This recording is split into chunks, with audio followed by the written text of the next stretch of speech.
കുറെ നാടകങ്ങളും പുറത്താക്കാനുള്ള കുറെ ഗൂഢാലോചനകളുമാണ് ഒരു വശത്ത്. ചെറുപ്പക്കാരൻ്റെതായ ചില ചാബല്യങ്ങൾ ഉണ്ടായിപ്പോയിട്ടുണ്ടെങ്കിൽ അതിപ്പോഴൊന്നും അല്ല, അത് പണ്ടാണ്.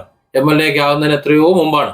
അതൊക്കെ ഒതുക്കി വെച്ച പറ്റിയ അബദ്ധങ്ങളിൽ പശ്ചാത്തപിച്ച് കഴിഞ്ഞു പോകുമ്പോൾ അന്നത്തെ തെളിവുകളെല്ലാം കൂടെ എടുത്ത് പൊക്കിയെടുത്തുകൊണ്ട് രാഹുലിനെ മൂലക്കിരുത്താൻ വേണ്ടി ശ്രമിച്ചപ്പോൾ അതിന് കുറെ കടൽക്കടവന്മാരും അതുപോലെ CPM നേതൃത്വവും ഒക്കെ അതിന് ശ്രമിച്ചു, ഒന്ന് ആഞ്ഞു പിടിച്ചു, അവർ വിജയിച്ചു.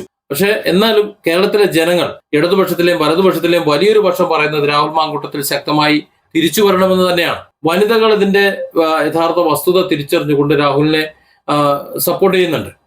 അപ്പോൾ അതൊക്കെ മനസ്സിലാക്കിക്കൊണ്ട് ഇങ്ങനെ പെരയിൽ കയറി ചടഞ്ഞിരിക്കേണ്ട ആവശ്യമില്ല, ഡിപ്രഷൻ അടിക്കേണ്ട ഒരു ആവശ്യമില്ല. കാരണം ആരുമില്ലാതെ മൂലയ്ക്ക് ഒറ്റയ്ക്ക് ഇരിക്കേണ്ട ഒരു സാഹചര്യം പരമാണല്ലോ ഓരോരുത്തർക്കും മാനസികമായിട്ട് പ്രയാസം ഉണ്ടാക്കുന്നത്. ഇവിടെ VD സതീശനേക്കാളും രമേശ് ചെന്നിത്തലയെക്കാളും ഒക്കെ ജനപിന്തുണ ഇന്ന് രാഹുൽ മാങ്കൂട്ടത്തിനുണ്ട്. അതായത് ആരൊക്കെയാണോ ചരട് വലിക്കുന്നത്, രാഹുലിനെ നിഷ്കാസനം ചെയ്യാൻ വേണ്ടി ചരട് വലിക്കുന്നത്, അതിനേക്കാളും മേലെ ഒരു ജനപിന്തുണ ഇവിടെ, അവരെക്കാളും മേലെയുള്ള ജനപിന്തുണ രാഹുൽ മാങ്കൂട്ടത്തിനുണ്ട് എന്നത് രാഹുൽ മനസ്സിലാക്കണം.